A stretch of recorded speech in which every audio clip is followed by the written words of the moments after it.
George, welcome back to this course on U.S.-China relations, past, present, and future. Thank you very much again for your reflections on what we covered in week 1 of this course. Now we've just finished week 2, where we have talked basically about U.S.-China relations in the second half of the 20th century, starting from the Korean War. And indeed, the Korean War was the only time that the U.S. and China actually fought directly against each other from June 25th, 1950 to July 27, 1953. So the first question is, could this war have been avoided? And what damage did this war do to U.S.-China relations? China didn't want the Korean War. Mao had just proclaimed the People's Republic in October 1949. And they were massing troops to reincorporate Taiwan into China. And the whole business of economic construction had not yet even begun. Now we know, at the prodding of Stalin, Kim Il-sung decided to reunify the Korean Peninsula. So they moved south and almost succeeded until MacArthur succeeded to do the Incheon landing. And the Chinese signaled when the Americans were moving northwards, not to approach the Yalu River. But MacArthur had ambitions. He fully intended to move into the Yalu River. He fully was prepared to take on China, and the end Truman had to remove him. But that was a fateful decision when China mobilized volunteers to go into China, an event which was commemorated in a very elaborate way over many months in China this year, when we replayed the speeches Mao made, the meetings in China, how the volunteers were called, the command by Peng De-huai, the key battles during that period. It was a very brutal war. And one American said, if there's one brick on top of another brick, we'll bomb it. I remember a conversation with Congressman Charlie Rangel, African American, a very senior congressman, whom I had to meet repeatedly in connection to the U.S.-Singapore Free Trade Agreement. Yes. So I had read in the CV that he fought in the Korean War. I wanted to engage him in a conversation. He said, Minister Yeo, I'd rather not talk about it. It was very painful. So despite it happening decades ago, it was too painful for him to want to recall it. But it had portentous consequences because For example, the U.S. now saw China as an enemy. So the Taiwan policy, international diplomacy, in India, creating a Tibetan, anti-PRC Tibetan movement, encouraging the Dalai Lama to leave Tibet and to establish a base in India, subverting Sukarno in Indonesia, the Pemesta rebellion, Sumatra, Sulawesi, eventually the role the Americans played in Gestapo in 1965. These huge consequences. So that decision by Mao, it was a strategic decision that to have the Americans on your border would create a far worse situation for China, and so he was prepared to pay the heaviest price.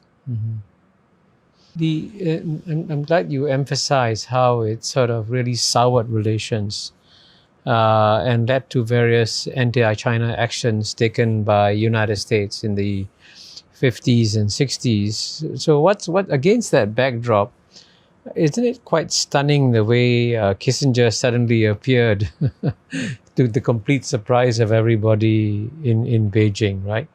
In 1971. So what were the forces that sort of enabled China and the US to move away from their deep hostility from the Korean War to beginning this period of rapprochement following Kissinger's visit, and a year later Nixon went to Beijing?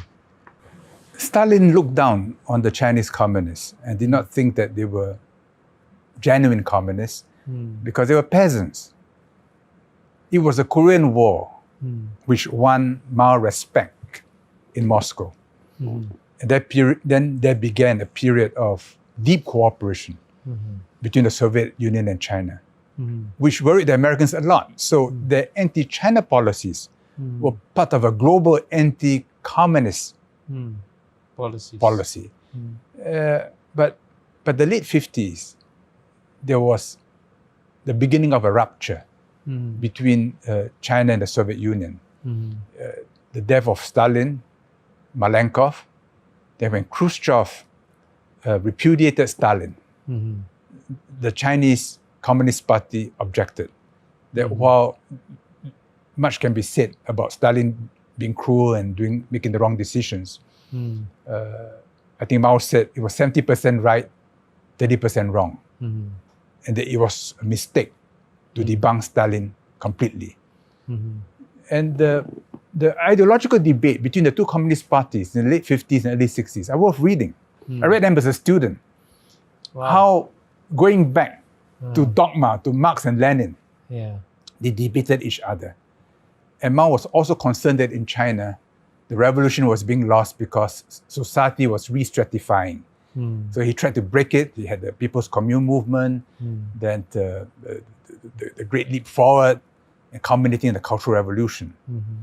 But in the meantime, the relationship between the Soviet Union and China was souring so badly that there was a military clash. Also. Brezhnev had a plan to invade China. I was told by a Mongolian leader that during that period, there were almost 1 million Soviet soldiers in Mongolia. Now, mind you, so Mongolia, even though a large territory of maybe 1.5 million square kilometers, has only about 2-3 million people. So the Soviet army in Mongolia had its own factories and farms and so on. Mao told his people, it's a paper tiger, but tactically take them seriously because they were prepared to use nuclear weapons on China. And if China knew that without the atomic bomb and the hydrogen bomb, it would not be able to stand up first to the Americans and then to the Soviet Union. So that became top priority for them, just as nanotechnology is now. Nanochip technology now is for China. But the Soviet Union at the time, in the 60s, was a fearsome power. And the US saw this fissure between Russia and the Soviet Union. Kissinger being a strategist. China and the Soviet Union. Yes. They said it was an opportunity. Mao also saw it as an opportunity because paper tiger though it was still a fearsome threat. And during that period in China, they dispersed all the heavy industries. They dug tunnel complexes below every major city. And they're prepared to fight the Soviet Union. So the Kissinger clearly saw that and took advantage of it, and that was while the Indochina War was still going on. Yes, and which was why the Vietnamese saw the China move as a betrayal. Yes. Of their struggle in Indochina. Yeah, but it sort of proves the point in geopolitics. There's no such thing as permanent friends or permanent enemies. It's all about interests, very clearly. So when the interests of the United States and China converged, as they did, Kissinger and Nixon went to China. But of course, we went through another major revolution, I guess, in geopolitics at the end of the Cold War, when after the Berlin Wall fell, and especially after the Soviet Union collapsed, I guess the United States didn't need China as much as they needed during the Cold War. So what was the impact? How did the Chinese read that phase of U.S.-Chinese history at the end of the Cold War, which was also affected by Tiananmen, of course? Yeah. I was not taker for Lee Kuan Yew when he met George Bush Sr. In 1990, January, in Singapore. And despite Tiananmen, George Bush Sr. wanted to bring China back into the global system. And I would say in that intimate conversation, Bush expressed goodwill for China. He, of course, had been American ambassador to Beijing before. That's right. And I believe he had genuinely warm feelings Mm-hmm. for the struggle of the Chinese people. And after Deng Xiaoping's new policy of reform and opening up, he saw it as being good for China and being good for the US, and so wanted to help it along. And that culminated in China joining the WTO in November 2001.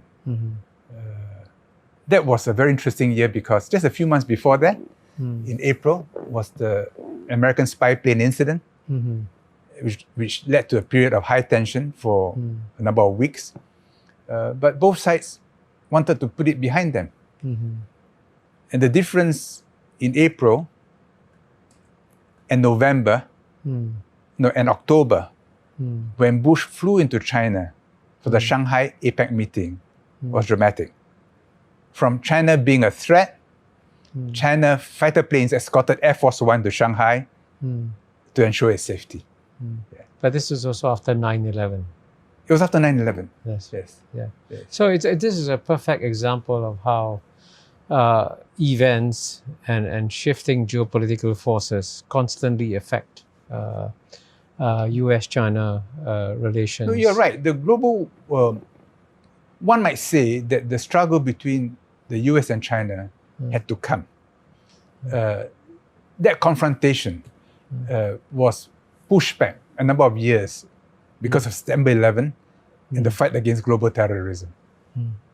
So this is a good moment for us to now pause, and I want to thank you very much for your discussions relating to week 2 of this course. Thank you very much.